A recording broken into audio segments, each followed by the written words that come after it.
Yun na nga. Nakita niyo sa title, nag-crash yung drone natin. As in, nag-crash. Hindi lang crash sa lupa, nag-crash sa dagat. Ang good thing is, na-retrieve naman natin, pero pakita ko na rin sa inyo kung ano nangyari. Well, nandun naman sa isang vlog yun, pero just in case. Pero ito siguro yung mas detailed.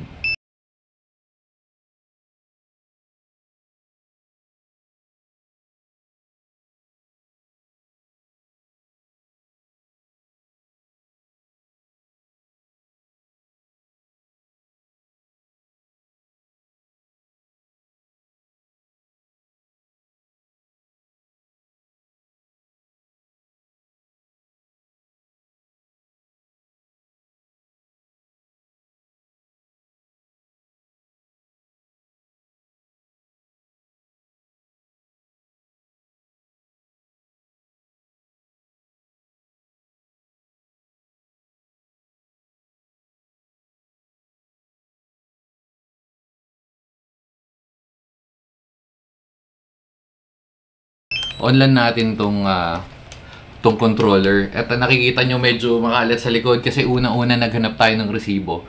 Yung resibo na hindi ko natandaan kung saan ko nakikita. Ang nakahanap ko is yung sa Flymore kit, which is yung sa battery and charger.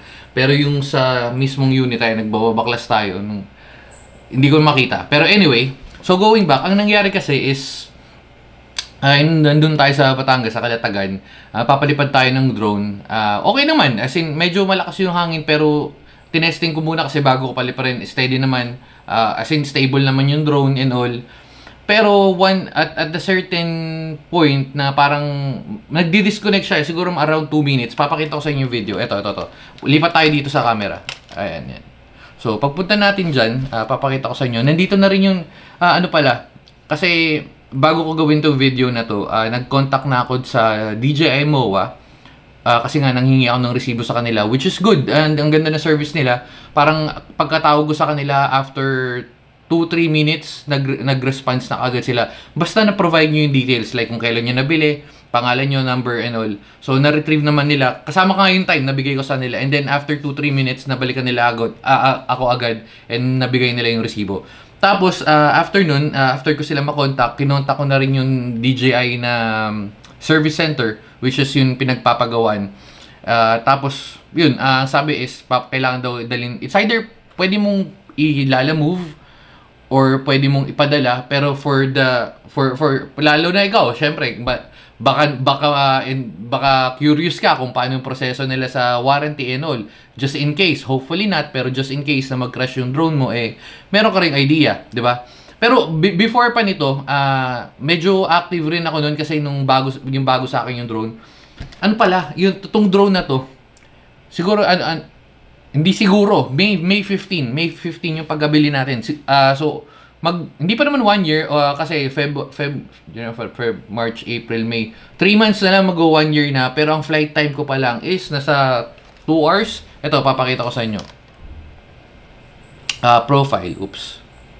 Profile. Yan.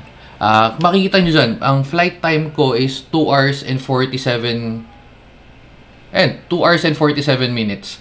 So medyo hindi used yung drone. Ngayon kung sasabihin niyo baka hindi ako marunong magpalipad. Ang dami ko ng drone na mga pagte-testing at sure ako marunong ako, nakaset to return to home. So anyway, ganito yung nangyari. Pero before ko ikwento kung ano yung nangyari is pakita ko sa inyo yung paano nag-crash. Ang maganda dito, again, basta may gantong device, or hindi ko sure sa hindi ko sure sa yung sa mga phones na kinakabit, pero feeling ko meron din nun. Maganda lang kasi dito is meron kang local cache, just in case na hindi mo na-record. Pero kung na-record mo, much better. Kasi meron ka itong SD card, di ba? May SD card dyan, may SD card din tong drone. Tulad nga na sabi ko, hindi ko pa nababaklas, as in, ito yung pa yung drone. May mga asin-asin pa to, medyo may basa pa ng onte. Pupunta tayo doon sa sinabi ng service center mamaya pagkatas ko makapakita sa inyo kung anong nangyari. So, ito yung video ng simula. Ayan, nagbe-video pa ako, binivideo ko sila na yan, bago magpalipad. Ayan, na-start ko na yung drone. Tapos same rest into. Ayan, ito kasi sabi ko medyo malakas yung hangin, kaya Hindi ko tinuloy. Ay, nakikita nyo, nagliliparan yun. Nagliliparan yung book nila, nila Peggy, nila Letlet, ayun, yung mga, sina Unicorn Girl, nagliliparan yung, tapos ito yung part na hindi, na medyo stable na yung hangin. So, I mean, okay na sa akin para magpalipad. Ayan, Etong ang nangyari, kaya video ko sila kasi sasakay sila sa hurricane or yung sa UFO. Tapos, ito na yung main video. Yan. Di ko muna kasi ginalaw, baka kasi sabihin na tampered and all. Although alam ko naman hindi pero just in case, di ko na rin ginalaw. Pero ito yung, as in, ito yung buong video clip. So 5 minutes lang yung flight time niya for this video. Ay, nakita nyo naman. So ayun yung video. Hindi, sige. Forward natin ng onte. So yan, nakita nyo, okay naman yan, stable. Pero tong sa part na to, yan, kung nakita nyo tumitigil-tigil. Kasi may napansin na ako di ko alam kasi malakas yung signal eh. Papakita ko rin sa inyo mamaya. Medyo malakas, malakas talaga yung signal. 32 yung yung signal bar eh. So malakas. Yan, may part niya na medyo nag-stutter na yung signal na hindi na siya nagre-respond. So yan. Ito tong banda na to. Ayun, yun, nawala na sila. So pagdating dyan sa point na yan, ikot yan. Na-check ko na rin ito kasi kagabi. Ang nangyari to, ito yung video ng kinabuka. Bali technically nangyari kahapon ng umaga. So medyo bumibitaw-bitaw na diyan. Hinanap ko na sila kasi nga nawala yung connection. So tapos skip tayo dito banda. Oops. Ito na yata yung nawala-wala na. Tama, ito na yung nawala-wala yung connection. Anyway. So yan, yung nawala yung connection kasi hinahanap ko sila eh. Hindi ko alam kung saan napunta. So, naghahanap tayo. Pero kasi yung nangyari, nagvi-video ako yung lifeguard slash boatman nung kasama namin is nanonood din sa akin. Sabi, sir, dito sa right. So, sinundan ko. Pinarate ko yung drone. Ito na nga, nag-right yung drone. So, nakita ko na sila. Ito na yung video, yung pabalik sila. Yan. So, inaabangan ko sila. Papasunodin ko dapat. Yan lang.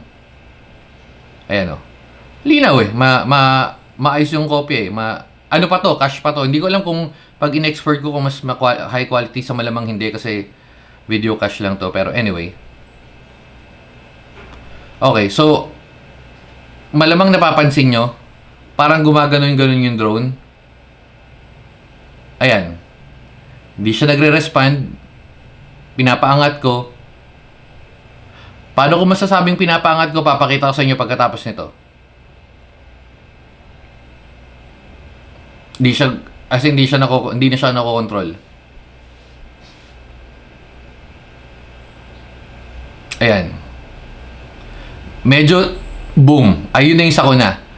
So, paano ko masasabi na hindi siya pilot error or hindi siya kung ano man?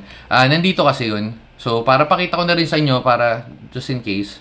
Pwede nyo naman search sa Google kung paano, pero since total nandito ka na rin, pakita ko na rin sa inyo kung paano i-check yung mga ganun. So, punta kayo ng profile. Hindi ko sure kung paano sa phone kasi wala akong ganun, pero itong ginagamit ko. So, punta ako sa profile, pero feeling ko parehas lang. Feeling ko, pero again, hindi ako sure. So, punta ka profile and then device management.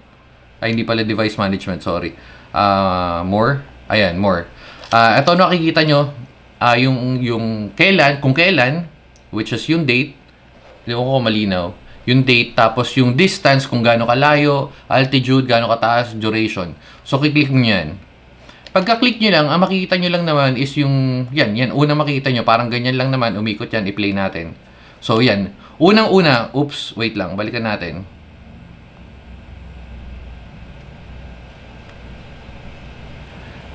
Okay, ay, wala. Balik na natin onte. Pero kita naman dyan. Pero papakita ko na lang din sa inyo. Oops. Okay, unang-una, meron tayong home point. So, technically, dapat ang mangyayari, after, just in case, mag-lost contact ka, kung ano man mangyari, kasi parang safety precaution din, or kung safety is something, ng mga drones, na DJI drones. Kasi bago ako magpalipad ng ganun, na check ko na. Kasi nga nag-start ako doon sa sa Mumura yung drone. Like nung na 900, to 2,000, 8,000, ayun, yung mga drone sa likod. So, medyo familiar na ako. Tsaka, as in yung pinapalipad kong drone, dati talagang pumapalag. So, nung lumipat ako, nakabili ako nito, as in sobrang solid. Tulad nga nasabi ko, ito nire-recommend ko na afternoon. Medyo mahal, pero, stable siya. Pero anyway, going back, so ito na nga. So, meron tayong home point. So, ibig sabihin, just in case mawala yung contact, babalik siya dito. Pero, may pero dun. Kailangan at least nasa 20 yung height mo, 20 meters above. So, ito na nga. So, play natin yan. Meron point dito, baka kasi sabihin nila na nawala or bumaba. Kung mapapansin yan, 2.8 meters. O yan, mababa yan. Kasi nagpapalipan, nag-start pa lang tayo yan. Tapos, nandito ang banda, umangat na siya. Ayan, sa 22. Nakikita nyo naman sa gilid, lower left. Ayan, 22. Pero tong sa bandang to, ayun o, mataas yan eh. Hanggang dyan, okay yan, 23. Itong part na to, ito yung sinasabi ko na nawawala na yung contact. Okay, so 16, 15 medyo bumababa na siya dyan. Bakit? So makikita natin yan, scroll ko lang pabalik Scroll ko lang pabalik. Pipindutin nyo to. Ito. Yung parang keyboard, keys, basta yung stick. Yan. Ayun o, pinipindot ko siya pataas. Itong left, ito yung pataas, and then itong nasa right side is yung toggle mo left, pa forward, pa backward. Yun. So, nangyari ditong banda na to, skip na tayo dun sa may bandang dulo. So, ay, nasa 30 meters na siya. Pinipilit ko naman siya pataasin. Yan, nilileft ko. Ayan, no? Nakailang press ako ng up eh. Ayun, no? Ang problema, hindi nga nagre-register. So, ayan, hanggang bumaba na siya hanggang dyan na siya mag-crash. Ayan, no? Ito, wala na, hindi na siya nagre-respond dyan. Kung papansinin nyo, mas malapit din to. Ay, di ko alam kung nakikita, pero, ayan. Kung mapapansinin nyo rin, yung area na to is mas malapit dito kaysa doon sa pinagpuntahan niya ng una. Na nandito pa lang is nawawala na yung signal niya. For sure ako na mas malayo yung naabot nito kasi meron akong dito sa loob. Hindi ko lang short dahil sa dagat, pero kasi ang last ng signal eh. Ayun no, nakikita nyo naman. As in, kompleto yung details nito. Ayun no, 32 yung bars. Kompleto yung signal. Ang taas ng battery. So, hindi ko alam kung anong reason. Although, pero yun na nga, pupunta tayo. So, yun yung sinasabi ko. Before ito mangyari, medyo active ako dun. Hindi naman active na as in nagko-comment ako. Pero familiar ako kasi may mga nangyari na rin. Hindi lang naman sa akin nangyari yun. Na may nangyari na sa ibang lugar or ibang tao na nag-lost contact at nag-crash. So parang hindi ko sure kung known issue siya, pero tama nga naman sinabi ng mga tao dun. Sabihin na natin nag-produce yung DJI ng like 100,000 drones. And then even 1% lang nun, which is 100,000, mga 1,000 or basta siguro may slight chance na mangyari. So ang nangyayari sa mga ganito, babalik na tayo doon sa sinasabi ko kanina na tinawagan ko yung sa service center. Ang sabi ng service center, well, although sa akin na retrieve ko, pero pakita ko na lang din sa inyo, ayan o. Hindi ko na naman pala kailangan yung SD card, so pwede kong tanggalin yung SD card. Pero kung titingnan nyo, pakita ko sa inyo to. Hindi masyado kita, pero ayan, yan. May ibang asin-asin po. Tapos may tama na rin to. Itong part na to. Tapos yung sa ilalim nakita ko rin kahapon. Ito, ayan o. Feeling ko ito yung tumama sa bato nung pag-dive niya sa tubig. Ayan. Ayan, medyo may basa-basa po. Ito pwede ko na itong tanggalin kasi ang sabi lang naman nung sa service center, okay lang naman daw na yung aircraft na lang mismo and then yung controller. So, papadala natin. Hindi pala natin papadalan. Pupunta tayo mismo para makita nyo rin kung paano yung process at kung saan. So, tatanggalin na natin itong battery kasi itong battery... Itong battery na to is hindi na magagamit.